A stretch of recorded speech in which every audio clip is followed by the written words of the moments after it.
Doctor Yadav ji.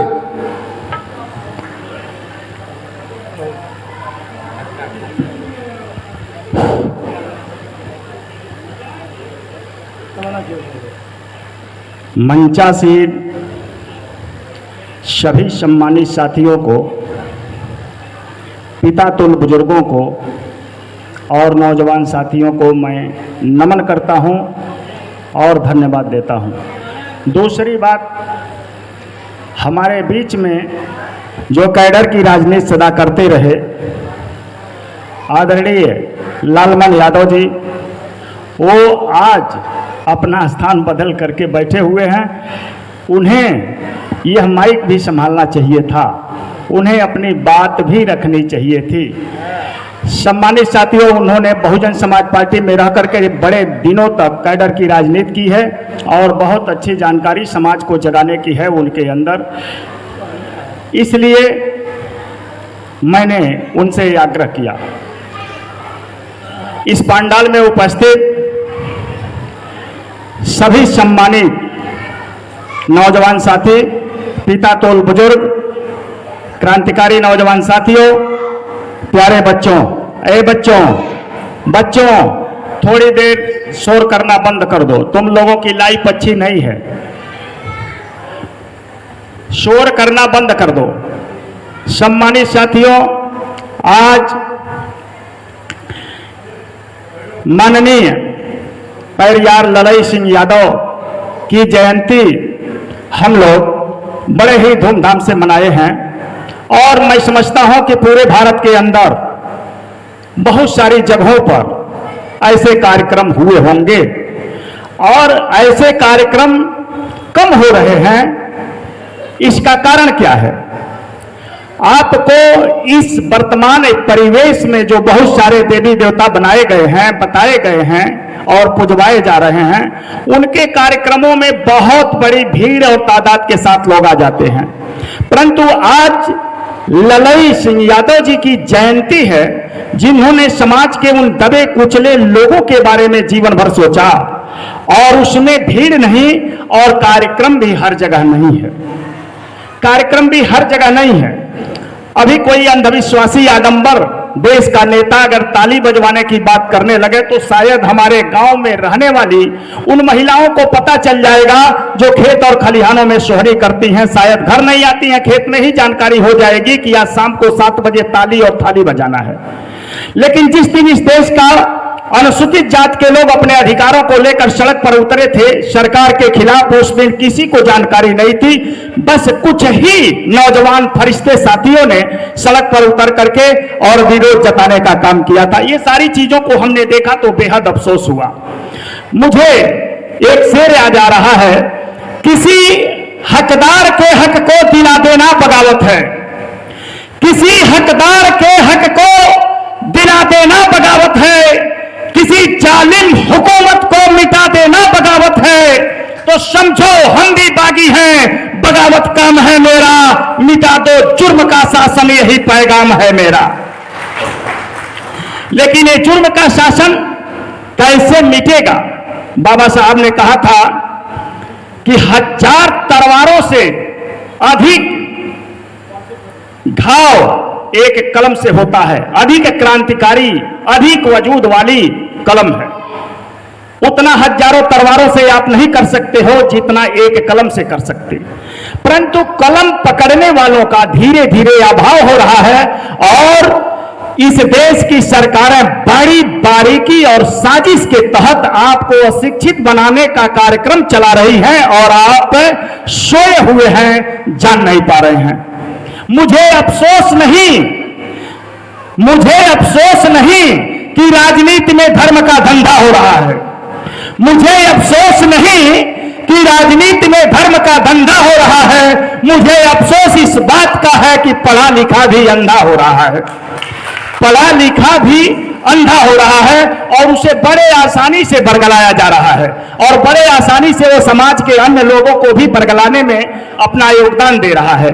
सम्मानित साथियों, आज मुझे पेरियार ललई सिंह यादव जी पर बोलना है और ललई सिंह यादव जी का पूरा जीवन समाज के अंदर से जितनी कुरीतियां थीं, बुराइयां थीं, आडंबर था, पाखंड था, अंधविश्वास था, और उस अंधविश्वास को ढोने के लिए उन्होंने कार्यक्रम किया और चलाया और आजीवन संघर्ष किए, और उसके परिणाम में उन्होंने जेल भी काटा।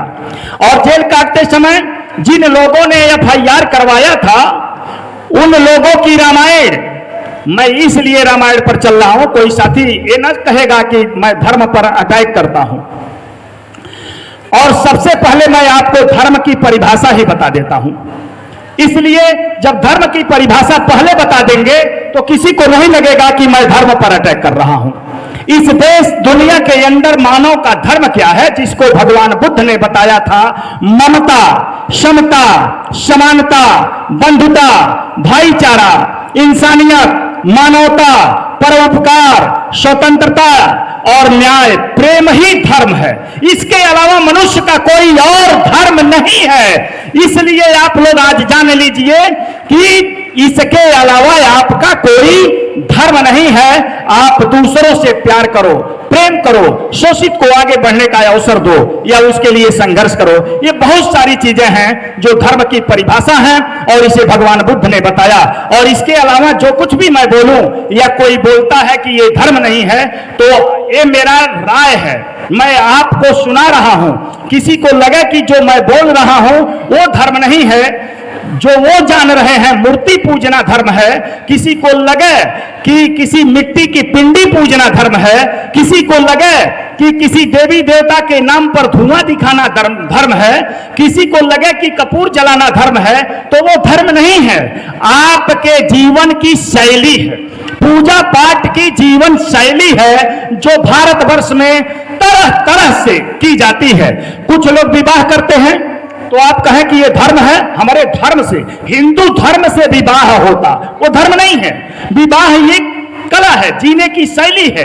हम कैसे विवाह करते हैं और वो निकाह करते हैं, ये उनकी शैली है और विवाह मेरी शैली है। ये जीवन जीने की एक कला है, एक सभ्यता है, एक संस्कृति है, एक शैली है। ये धर्म नहीं कहा जा सकता है। मंदिर में जाकर के धर्म कर रहे हैं, पूजा कर रहे हैं, तो आप ये मत मानिए कि हम धर्म कर रहे हैं। आप किसी तस्वीर को अगरबत्ती दिखा रहे हैं तो ये मत मानिए कि मैं बहुत बड़ा धार्मिक हूं और धर्म कर रहा हूं। वहां से हटते हैं तो पशुओं के वध में लग जाते हैं, और अगर पूजा पाठ अगरबत्ती दिखाते हैं तो वो धर्म नहीं है। धर्म जो मैंने बताया है, इसको बुद्ध ने कहा था कि धर्म क्या है, ममता, समता, समानता, स्वतंत्रता, बंधुता, भाईचारा। मैंने कहा है ये धर्म है आपका, इसके अलावा कोई धर्म नहीं है। अगर कोई कहता है कि आप धर्म के खिलाफ बोल रहे हो, आप हिंदू धर्म के खिलाफ बोल रहे हो, तो हिंदू शैली के अंदर जो जीवन शैली है उसके अंदर जो कुरीतियां होंगी, कमियां होंगी, उसे साफ किए बिना आप बाबा साहब अम्बेडकर और पेरियार को नहीं समझ सकते। जब तक आप धर्म का चश्मा लगा करके देखेंगे तब तक आपको कुछ भी नहीं दिखेगा। इसलिए साथियों मैं कहना चाहता हूं कि इस देश के लोग आंख से नहीं अक्ल से अंधे हो चुके हैं, और अक्ल का अंधा आदमी कभी विकास नहीं कर सकता। और ये अंधविश्वास पूरे भारत को जकड़ता जा रहा है, और इसके वायरस इतने सक्रिय हैं, इसके वायरस इतने सक्रिय हैं कि समाज के अंदर तरह तरह का आडंबर और पाखंड पैदा करते जा रहे हैं। और हमारे देश का, इस देश का मूल निवासी जिसको भारतवासी कहते हैं, हमारे साथियों ने अपने भाषा में बहुजन कहा है। बहुजन तो कुछ लोग ये समझते हैं कि किसी पार्टी का नाम ले रहे हैं। मैं कह रहा हूं भारतवासी मूल निवासी ही बहुजन है, जो भारतवर्ष के मूल निवासी हैं। अब मैं चलता हूं 4500 वर्ष पहले, जब आर्यों का भारत में आगमन हुआ था, जब आर्य भारत में आए थे साथियों, तो उस समय एक युद्ध हुआ था, देवासुर संग्राम। मैं आज वक्ता के रूप में नहीं बल्कि एक शिक्षक के रूप में बात करूंगा आप लोगों से। देवासुर संग्राम, अब लाइव बोर्ड होता तो मैं समझाता है आप लोगों को। देवासुर संग्राम, मैं कई बार कह रहा हूं इस बात को कि आपके समझ में आ जाए। जब आर्य भारत में आए, ये यूरोपियन लोग जब भारत में प्रवेश किए थे, तो यहां की मूल जनता भारतवासी, मूल निवासी द्रविड़ थी, द्रविड़ आबादी थी। और द्रविड़ों से पूरा भारत सजा हुआ था। उनकी विज्ञान, टेक्नोलॉजी और कार्यशैली दुनिया में सबसे विकसित थी। और जब आर्य इस देश में आए तो पहला लड़ाई द्रविड़ और आर्यों के बीच में जो पहली जंग हुई है उसी को कहा गया है देवासुर संग्राम। देवासुर संग्राम, अब इसको कई बार कहिए, देवासुर संग्राम। आज इसी पर बहस करने की जरूरत थी। वर्तमान समय में जो शासक हैं वो काम क्या कर रहे हैं ये बाद में बात करेंगे, ये तो बहुत सारे मंचों पर मिलेगा। देवासुर संग्राम, अब ये दो अक्षरों से बना हुआ है, ब्लैक बोर्ड पर समझाते। देव, संधि विच्छेद जानते हैं, बहुत सारे लोग पढ़े होंगे संस्कृत वगैरह, हिंदी। संधि विच्छेद किया जाता है, दो शब्दों को जोड़ के बना है, देव असुर, देव प्लस असुर। उसी देव और असुरों के युद्ध को देवासुर संग्राम नाम दिया गया था। पहली जंग आर्यों और द्रविड़ों के बीच में हुई थी, देवासुर संग्राम। देवा कौन था? देव कौन था? देव अपने आप को आर्यों ने देव कहा, देवता कहा, और हमारे पुरखों को असुर कहा, राक्षस कहा, निशाचर कहा, दैत्य कहा, दानव कहा, बानर कहा। ये जो लोग थे भारत के मूल निवासी, इनको बहुत सारे नामों से लोगों ने बताया था। तो इस देश के जितने लोग मूल निवासी थे और आर्य, इन दोनों के बीच में पहला संग्राम हुआ। आर्यों के लीडर कौन थे?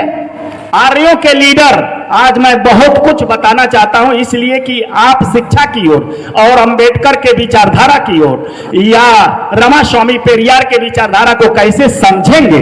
जब तक ब्रेन से और आंख से अंधविश्वास की पट्टी नहीं हटेगी तब तक आप किसी के षड्यंत्र को नहीं समझ सकते।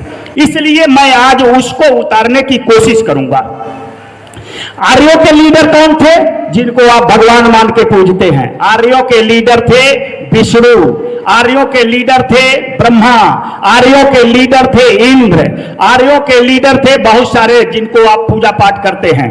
और आपके इस देश के मूल निवासी द्रविड़ों के लीडर कौन थे?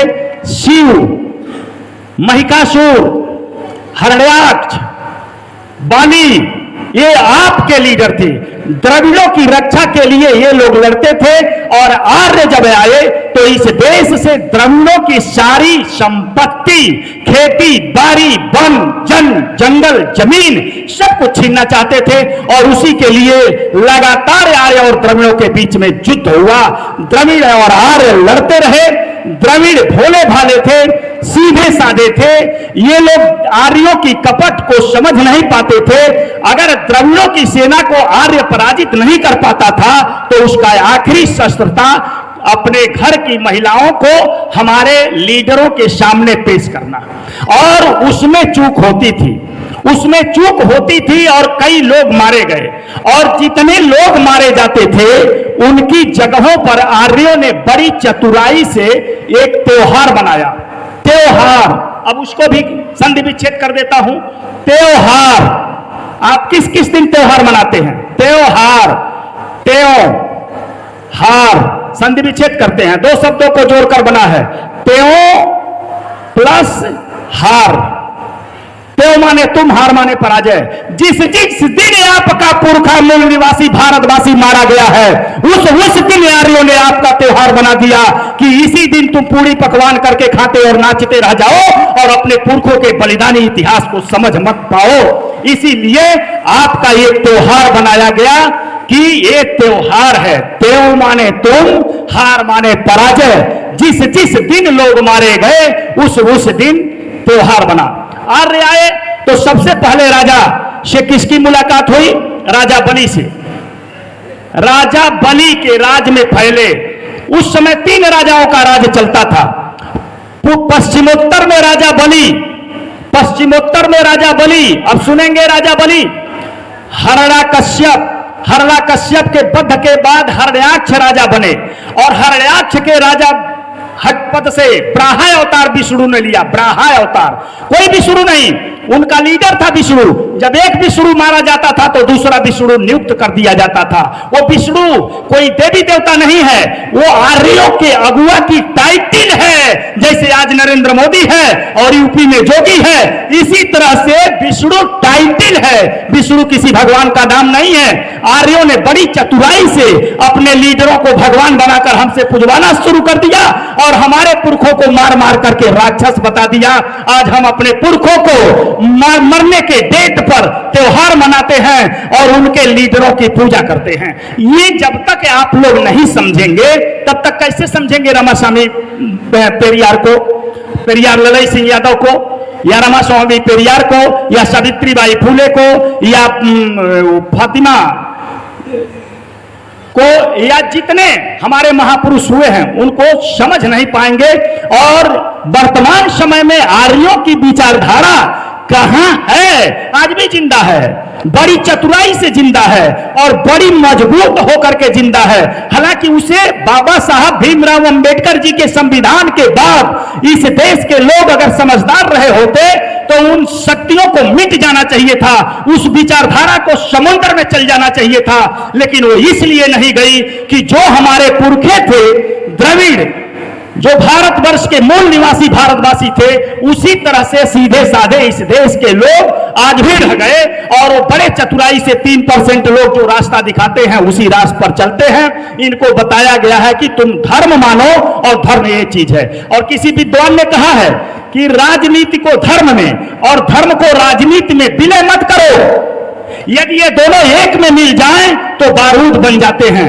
फिर आग लगाने के लिए छोटा सा एक गोला बना लो बारूद का और कहीं फेंक दोगे तो आग लग जाएगी। बीजेपी बड़ी चतुराई के साथ अपने अधर्म को धर्म बताती है, वो अधर्म से धर्म का परिभाषा निकालती है। उसके नफरत फैलाना धर्म है। आदिवासी की बेटी को नंगा घुमा देना मणिपुर में धर्म है। किसी आदिवासी को जूते में पेशाब करके पिलाना धर्म है। क्या ओलंपिक चैंपियन लड़कियों के साथ यौन शोषण करने वाले को बचाना धर्म है? क्या हाथरस में एक बेटी का 7 दिनों तक मेडिकल न कराना यह धर्म है? वो अधर्म में अपने अधर्म से धर्म की धारा निकालते हैं और उसी परिभाषा को इस देश का भारतवासी मूल निवासी समझ नहीं पा रहा है कि ये धर्म है कि अधर्म है। बीजेपी से अधर्मी पार्टी, आरएसएस से अधर्मी बड़ा संगठन दुनिया के किसी देश और किसी कोने में नहीं है। जिस दिन आप समझ जाओगे उसी दिन आपका राजपाट होगा और दिल्ली का सुल्तान इस देश का ओबीसी पिछड़ी जाति और दलित वर्ग से आ जाएगा अपने आप। लेकिन इसको समझना होगा कि राजनीति में धर्म का प्रयोग क्यों कर रहे हैं वो लोग। वो ऐसे लोग हैं जो अयोग्य लोग हैं। तो मैं कह रहा था कि राजा बलि का शासन था। अब आपको बता दिया गया है कि विष्णु भगवान था और मैंने बताया कि विष्णु आर्यों का लीडर था, आर्यों का लीडर था। और वो आर्यों का लीडर बड़ी चतुराई के साथ इस देश के लोगों के सामने मूल निवासियों से उनका जल जंगल जमीन छीन रहा था। ये हमारे पुरखों की धरती है, हमारे पूर्वजों का जल है, जंगल है, जमीन है और सब कुछ यूरोप से आकर के आर्यों ने ले लिया, छीन लिया। और यहां बादशाहत भी उन्हीं की चलती है। और हम बहुजन लोग यानी बड़ी संख्या वाले लोग 97% लोग अभी मांगते हैं मेरा आरक्षण दे दो। कभी कभी तो मुझे शर्म आती है कि तुम मेरा हक दे दो। उसका देश है, उससे मांग रहे हैं। ये देश आपका है, आपके पुरखों का है। आप अपना शासन क्यों नहीं बना पाते हैं? इसलिए नहीं बना पाते हैं कि आप बहुत सारे भागों में विभाजित हो चुके हैं और आपस में एक दूसरे से नफरत कर रहे हैं और सभी एक साथ इकट्ठा होकर एक विचारधारा के साथ यहां तो से तो जा रहे हैं, लेकिन गांव में जाकर के तुरंत फिर से जाति जाति में बिखर जाएंगे, इकट्ठा नहीं हो पाएंगे। इसीलिए राजपाट आपके हाथ से छीन करके, जैसे कहा गया ना कि अमृत कोई और ले लिया, समुद्र मंथन हुआ था। ये सारी बातें आज खोल देता हूं। मैं यही बताऊंगा, आज भाषण नहीं करूंगा, आज सिर्फ शिक्षक की तरह समझाएंगे। राजा बलि के राज में जब आर्य आए तो 10 वर्षों तक गांव गांव में फैल गए। पश्चिमोत्तर में राजा बलि का राज था, कश्मीर से लेके और दक्षिण भारत तक। अमरावती केरला में उनकी राजधानी थी। साथियों, बड़ी चतुराई के साथ यारियों ने एक दिन एक समूह में राजा बलि के दरबार में पहुंचे। राजा बलि बड़े उदार थे, बहुत उदार और दयालु थे, बहुत बड़े प्रेमी थे। और उनके राज्य में आर्य पहुंच करके और जब वो जनता की समस्याएं सुन रहे थे, उस समय इन सबों ने कहा, पूछे कि कहिए आप लोग अपनी समस्या बताइए। उन सबों ने कहा कि हे राजन, हम लोग आपकी कृपा से, आपके स्नेह और प्यार से आपके राज्य में बहुत खुशहाली से रह रहे हैं, किसी प्रकार की कोई परेशानी नहीं है। लेकिन थोड़ा सा सपोर्ट और हो जाता तो हमारी खुशहाली में चार चांद लग जाते। उन्होंने कहा कि कौन सा सपोर्ट, किस तरह का सपोर्ट दे दूं? तो उनका अगुआ, आर्यों का अगुआ विष्णु ने कहा कि सुना हो कि आपके यहाँ तिरवाचा चलता है राजन, आपके वहां तिरवाचा चलता है। तो उन्होंने कहा हाँ, तिरवाचा तो चलता है। तो उन्होंने कहा, आर्यों ने कहा कि तिरवाचा ले लीजिए। तो उन्होंने कहा कि मानूंगा, जो कहोगे मानूंगा, जो कहोगे मानूंगा। उस समय हमारे द्रविड़ लोगों के, भारत के मूल निवासियों की ऐसी परंपरा चली आ रही थी कि जिसको 3 बार वचन दे देते थे, बाद में वो गर्दन भी मांग ले तो काट के थमा देते थे। इसलिए उन आर्यों ने बड़े ही छल से इनसे तिरवाचा दिलवा लिया और इन्होंने तिरवाचा ले लिया। तिरवाचा ले लेने के बाद उन सबों ने कहा कि पहला मांग, 3 मांग रखा। पहला, शिक्षा और स्वास्थ्य में हम आर्यों की, यानी हम ब्राह्मण लोगों की भागीदारी, मैं आर्य कह रहा हूं, आप लोग समझते रहिएगा, आर्य, और शिक्षा और स्वास्थ्य में हम लोगों की भागीदारी। हाँ, ये तो बड़ी अच्छी बात है। राजा बलि ने कहा कि बहुत अच्छी बात है। और दूसरा बताओ? तो दूसरा कहा कि राजा के सलाहकारी पद पर जो नियुक्ति हो रही है, उसमें हम आर्यों की भी भागीदारी होनी चाहिए, यानी हमारी भी भर्ती करिए। उन्होंने कहा और कुछ? तो कहा हाँ, एक मांग और है कि हे राजन, अपनी सेना में हम आर्यों की भर्ती भी करिए, सेना में हम लोगों की भर्ती हो। राजा बलि ने कहा, पानी नहीं, बलि, ये प्रहलाद के लड़के थे, बलि, इन्होंने कहा ये तीनों मांग तो तुम्हारी बहुत अच्छी है, बहुत अच्छी है। शिक्षा और स्वास्थ्य में आप लोग अपना योगदान दो, हमारे पास बैठकर सलाहकारी करो और सेना में भी भर्ती हो जाओ, देश की सेवा करो, बहुत अच्छी बात, बहुत अच्छी बात। और ये 3 मांग है। आप लोगों के सामने वर्तमान वेद और ग्रंथों के माध्यम से आपको अंधा बनाया जाता है कि एक बार भगवान विष्णु राजा बलि के दरबार में आ गए और राजा बलि उन्हें पहचान नहीं पाए और विष्णु भगवान बौना के रूप में थे। उन्होंने कहा, हे राजन, हमें 3 कदम जमीन रहने के लिए दे दो। वो 3 कदम जमीन नहीं है साथियों, 3 कदम में कोई भी माई का लाल इस पृथ्वी को नहीं नाप सकता। और ये 3 फैसले थे, ये 3 कदम थे, शिक्षा और सलाहकारी और शिक्षा और स्वास्थ्य और सलाहकारी पद पर नियुक्ति और सेना में भर्ती। इन 3 कदमों को लेकर के जब आर्यों ने पूरा का पूरा उनके सिस्टम पर कब्जा कर लिया तो उनकी बात मानने से इनकार कर दिया और शिक्षा के क्षेत्र में कहा कि सिर्फ आर्यों के लड़के पढ़ेंगे। सेना में मजबूत हो गए थे, सलाहकारी पद पर रह करके उनकी चलने नहीं दे रहे थे। तब राजा को समझ में आया कि ये तो बहुत बड़ा गलत हो गया, गंदे लोगों को मैंने राज्य में जगह दे दिया। और उसके बाद जब वो विरोध करना शुरू किए तो ये मजबूत हो चुके थे और राजा बलि की हत्या करके और जमीन में गाड़ दिया। ये 3 फैसला था, 3 कदम में कोई भी माई का लाल इस धरती को नहीं नाप सकता। वो कोई विष्णु बौना का रूप नहीं लिया था। ये 3 फैसले थे जिसको देख करके और राजा बलि चूक गए और आर्यों ने उनके पूरे के पूरे राज्य पर कब्जा कर लिया। उस पर कब्जा कर लेने के बाद तब शंकर की ओर मुड़े और जिन लोगों ने दे दिया आसानी से उन्हें भोले दानी कह दिया और जो नहीं माना उसे राक्षस कह दिया।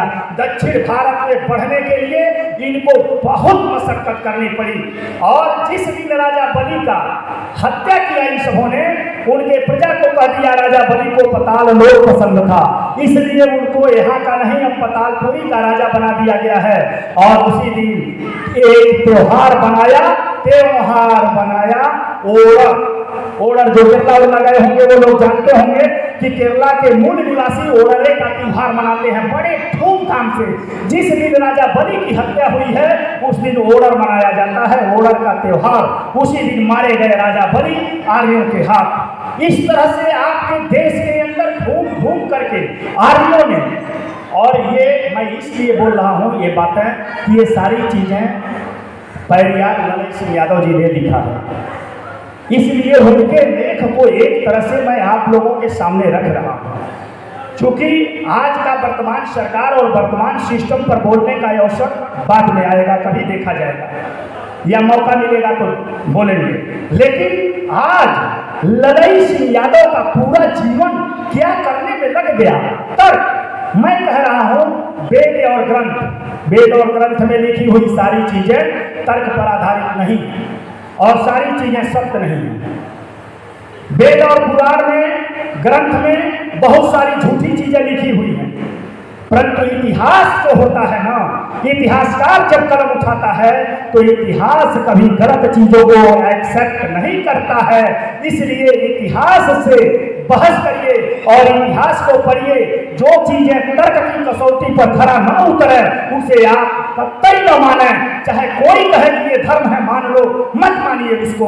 आपको कोई कहे बाल समय विभक्त लियो तब तीनों लोक भयो अधियारो, ताहि सुत्रास भयो जग को यह संकट काहु सुजात नटारो, देवन आदि करी विनती तब छाड़े दियो रवि कष्ट निवारो, कोई नहीं जानता है जग में कभी संकट मोचन नाम तिहारो। यानी 12 बजे रात को एक बंदर जन्म लिया और सुबह होते होते पृथ्वी से कई 100 गुना बड़ा सूरज जो आग का धधकता हुआ गोला है, दुनिया का कोई भी ग्रह अगर उसके नजदीक चल जाए तो पिघल सकता है, पृथ्वी के नजदीक आ जाए तो पृथ्वी नष्ट हो सकती है। और उस आग के गोले को एक रात में पैदा होने वाला बंदर सुबह होते होते न जाने कितने अरब किलोमीटर की अपने बाड़ी की ऊंचाई बनाया और इसी पृथ्वी पर से उसे घोंट गया, जिससे एक सेव नहीं घोंटा जा सकता, वो सूरज को घोंट लिया।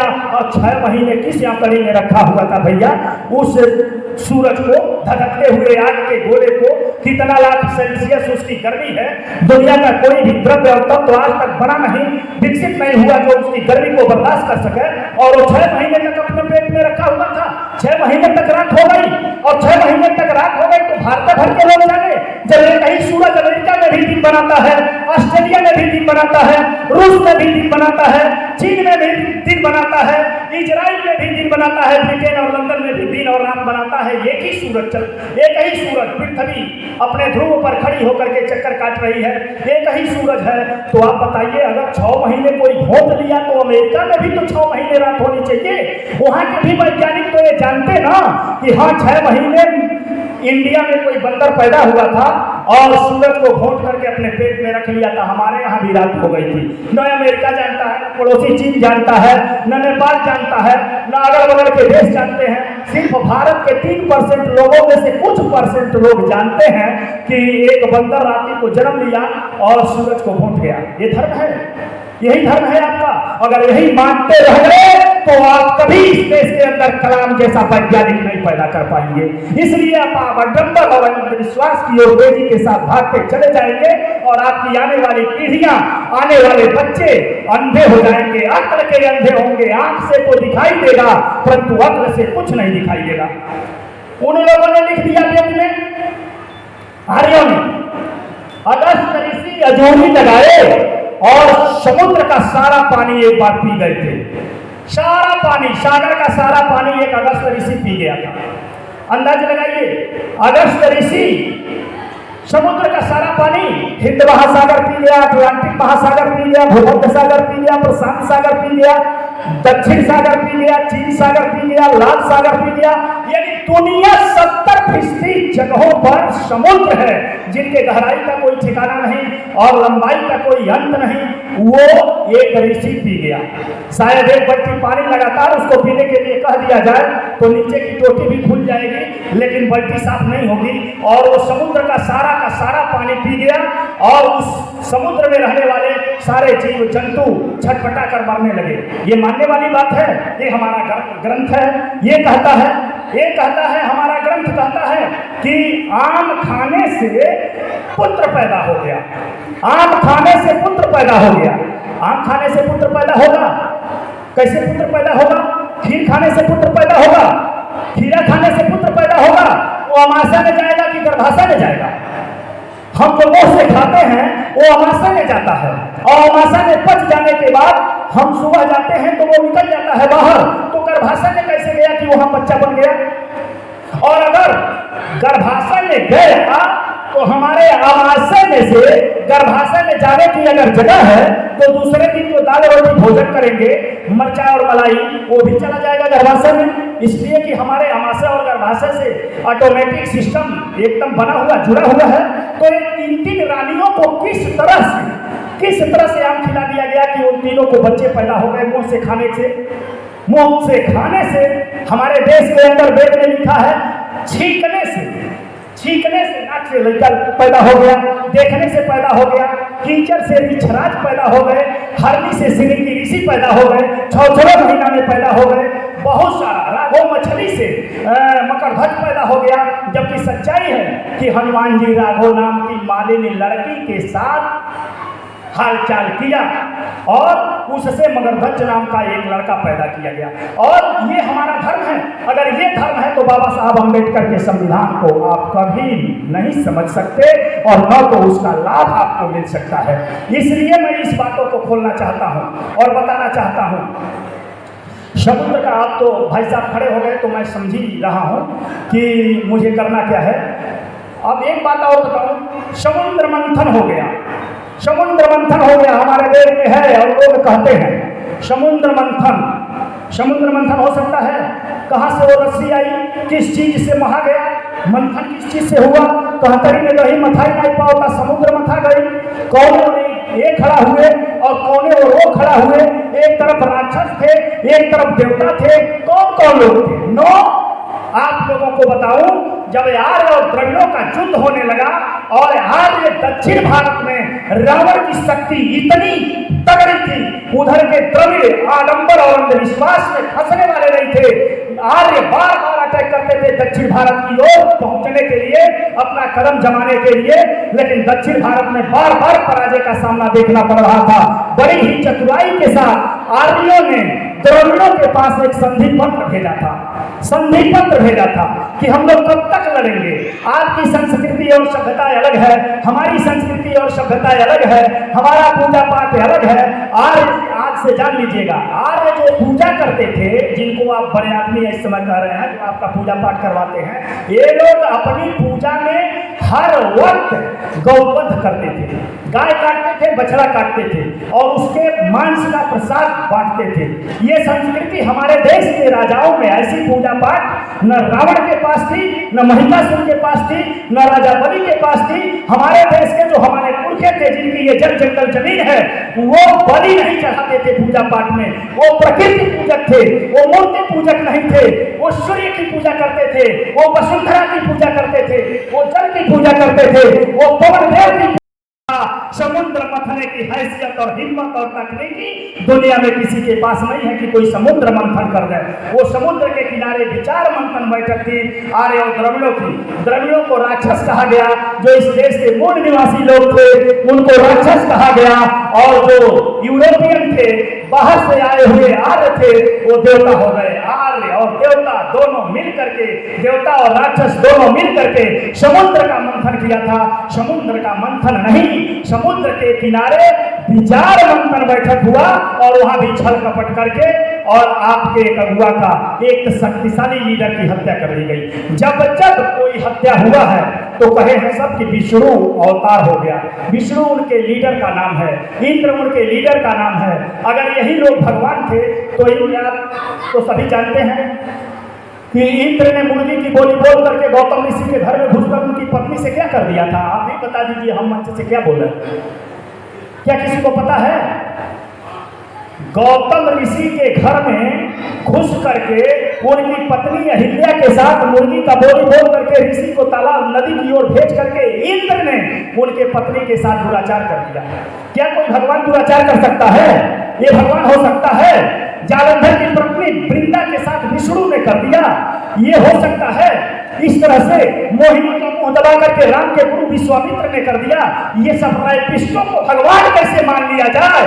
जितने रैपिस्ट हैं सभी को लोगों ने भगवान मान लिया है।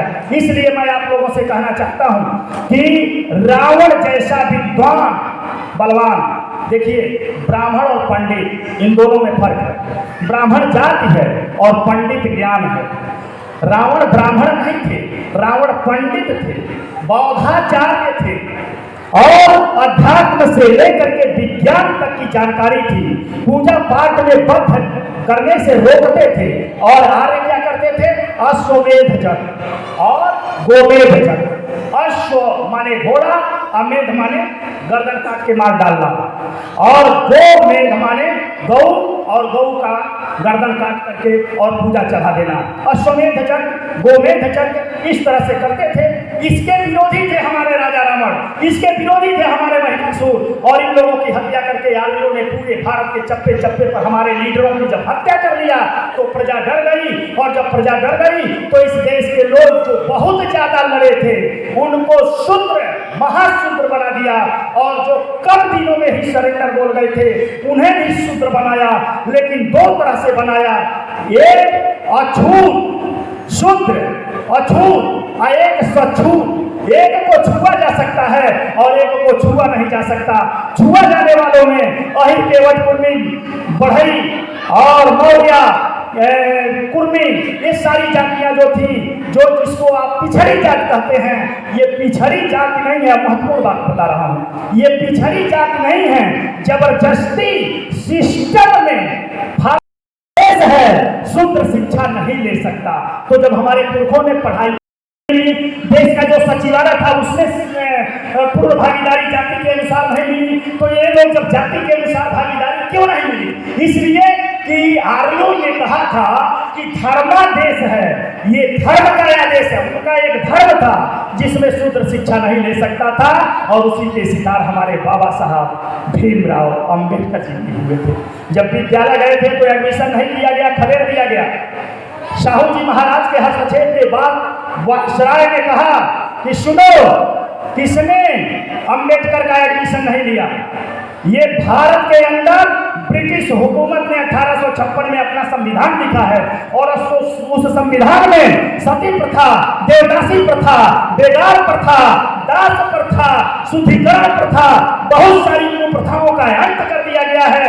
और अंग्रेजों के लिखे हुए उस संविधान में सभी को पढ़ने का, सभी को मंदिर जाने का, सभी को धन रखने का अधिकार दे दिया गया है। अगर तुमने अंबेडकर का एडमिशन नहीं किया तो तुम्हारे स्कूल की मान्यता समाप्त कर दी जाएगी। ये इतना हस्तक्षेप के बाद बाबा साहब को स्कूल में पढ़ने का मौका मिला, और सशक्त मौका मिला कि ये बच्चा सभी बच्चों के साथ टेबल पर बैठकर नहीं पढ़ेगा, इसको मानना होगा। उन्होंने माना, ये चट्टी पर बैठकर पढ़ेगा एक किनारे। ये बच्चा इंटरवल में सभी बच्चों के साथ खेलेगा नहीं खेलेंगे। ये बच्चा टोटी पर पानी पीने सभी बच्चों के साथ नहीं जाएगा, ये बच्चा अपने घर से पानी पीने के लिए लाएगा। इन शर्तों के बाद तो पढ़ने का अवसर मिला, और जब से हमें पढ़ने का अवसर मिला तब से आपको अधिकार मिला कुछ संस्थानों में आरक्षण। आरक्षण क्या है? आरक्षण ये चीज है कि हमें धर्मादेश के नाम पर शिक्षा से वंचित किया गया, संस्थानों से वंचित किया गया, आगे बढ़ने से रोका गया, हमें शुद्ध धन रखने से रोका गया, हमें दौलत रखने से रोका गया, हमें मंदिर में जाने से रोका गया, हमें कुर्सी पर बैठने से रोका गया, हमें सड़क पर चलने से रोका गया। इसलिए हम पिछड़ गए लोग जो भारत के मूल निवासी थे, वो आर्यों से भयभीत होकर के उनकी अधीनता को स्वीकार कर लिया। भारत 4 बार गुलाम हुआ है। सबसे बड़ी गुलामी आर्यों की थी, दूसरी गुलामी जो आप कहते हैं मुगलों की। बड़ा लंबा बोलना है, अगर समय नहीं है भैया के पास तो अब मैं बताऊं। मुगलों में टीपू सुल्तान जब आया तो उस समय हमारे हिंदू वर्ग के लोग हिंदुओं की, इस देश के मूल निवासी लड़कियों को ऊपर कपड़ा नहीं पहनने दे रहे थे। कमर के नीचे तो किसी तरह से ढक लो, लेकिन कमर के ऊपर चाहे तुम जवान हो गई तब भी कपड़े नहीं पहनना था। अगर कोई अपनी बेटी को कपड़ा पहना देता था तो उसे एक कर लगाया जाता था, उसके पिता को दंडित किया जाता था। और जब मुगलों का आगमन हुआ, टीपू सुल्तान इस देश से आया और देखा कि कुछ बेटियां तो कपड़ा पहन रही हैं, लेकिन बहुसंख्यक लोगों की बेटियों को नंगा रखा जाता है, तो लोगों ने बताया कि यहाँ ये धर्म है, यहाँ का धर्मादेश है। टीपू सुल्तान ने कहा ऐसा कोई हर नहीं हो सकता जहां बेटियां नंगी की जाती हों और नंगा रखा जाता हो, उसको कपड़े दिए जाते हों। टीपू सुल्तान ने कहा हम तो अपनी बहू बेटियों को पैर नहीं दिखने देते हैं, नकाबों से ढक देते हैं। और एक कौन सा धर्म है कि कमर के ऊपर बेटियों को नंगा रखता है, इसलिए उनके छाती पर कपड़ा फेंकने का काम टीपू सुल्तान ने किया था। यही कारण है कि जब टीपू सुल्तान फिल्म बनी है तो आरएसएस और भाजपा के लोग सिनेमा हॉलों में आग लगाने लगे हैं। आप इस बात को समझते क्यों नहीं हैं? देवदासी प्रथा, देवदासी कौन थी? इस देश के मूल निवासियों के घर में पैदा हुई पहली बेटी को देवदासी बनाया जाता था और मठ और मंदिरों में जाकर के पंडा और पुजारियों की शारीरिक सेवा देती है, यासी का साधन बनती थी। हमारी बहु बेटियां, इसको अंग्रेजों ने खत्म किया और अंग्रेज खत्म करते करते आए। जब अंग्रेजों से हमें आजादी मिली तो हमारे भगवान बाबा साहब भीमराव अंबेडकर जी का ये संविधान कई बार कहिए संविधान, ये दो शब्दों को जोड़कर बना है, सम प्लस विधान। सम माने होता है बराबर और विधान माने होता है रूल। जिसकी पुस्तक के अंदर बराबरी का रूल हो, सूत्र से लेकर ब्राह्मण तक एक रास्ते से गुजर सकता हो, एक बाजार में टहल सकता हो, एक मंच पर बैठ सकता हो, एक स्कूल में पढ़ सकता हो, एक साथ पूजा कर सकता हो, एक साथ नदी में स्नान कर सकता हो, वो भारत के मूल निवासियों की आत्मा रहती है बाबा साहब भीमराव अम्बेडकर के संविधान में। हमारी आत्मा का दस्तावेज है बाबा साहब का संविधान। उनके संविधान की बदौलत हम कुर्सी पर बैठे हैं, वो हयात कुर्सी पर बैठे हैं। आज उसी संविधान की बदौलत मैं बोल रहा हूँ, उसी संविधान के बदौलत मैं गाड़ी से चलूंगा, उसी संविधान के बदौलत आपका लड़का इंग्लिश मीडियम में पढ़ेगा।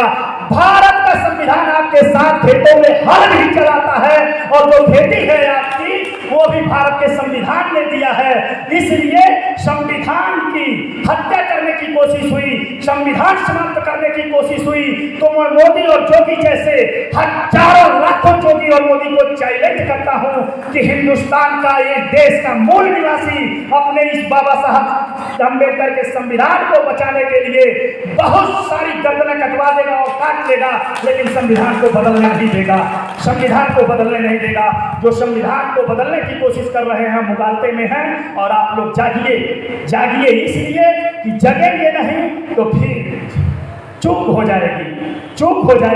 400 के पार संविधान पर वार इसके लिए मांगा जा रहा था। इस देश के लोग समझ नहीं रहे थे।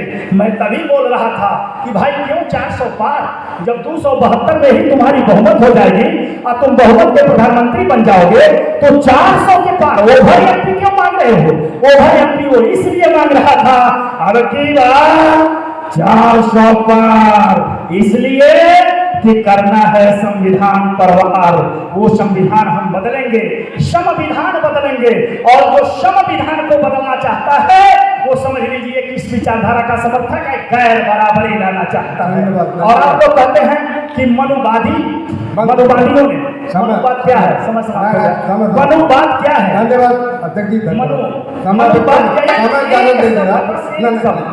जो विचारधारा आदमी और आदमी के बीच में भेद करती हो, छोटा बड़ा बनाती हो, नफरत पैदा करती हो, शिक्षा के क्षेत्र से लेकर के और किसी भी क्षेत्र में गैर बराबरी पैदा करती हो, उसे मनोवाद कहते हैं। किसी जात का नाम मत लीजिएगा। अगर हमारे यादव में भी ऐसे लोग हैं जो हमारे चमारों से, धोबी से, पासी से नफरत करते होंगे तो वो भी मनोवादी हैं। इसलिए उनको समतावादी होना होगा और हर इंसान को गले लगाना होगा। वो समाजवादी कहा जाएगा। वो समाजवादी है जो किसी से नफरत करेगा, गैर बराबरी को समर्थन देगा, वो मनोवादी है। निश्चित रूप से वो समाजवादी नहीं हो सकता। बहुत सारी बातों की जानकारी देने से हम एक तरह से समय हो गया, अब क्या करें, नहीं तो बहुतों कुछ बताते कि कैसे कैसे क्या हुआ। मंच के बाद हम चाहेंगे कि आपको बीच में बैठकर आप कैडर मीटिंग देता हो। आप धर्म को समझिए, वेद और रामायण को पढ़ना बंद कर दीजिए। निश्चित रूप से आप संविधान को पढ़िए। हर घर में ललई सिंह यादव की सच्ची रामायण की किताब होनी चाहिए और हर घर में बाबा साहब भीमराव अंबेडकर का संविधान होना चाहिए।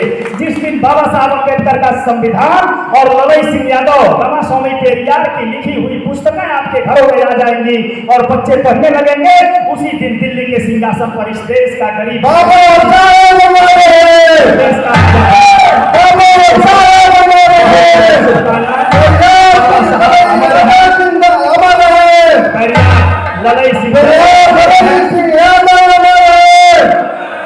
आप सुनना है तो अपनी वंदना है माननीय जी की तरफ से। बहुत बहुत धन्यवाद कि आपने अवसर दिया बोलने का। मैं बहुत बहुत धन्यवाद। हम चाहते हैं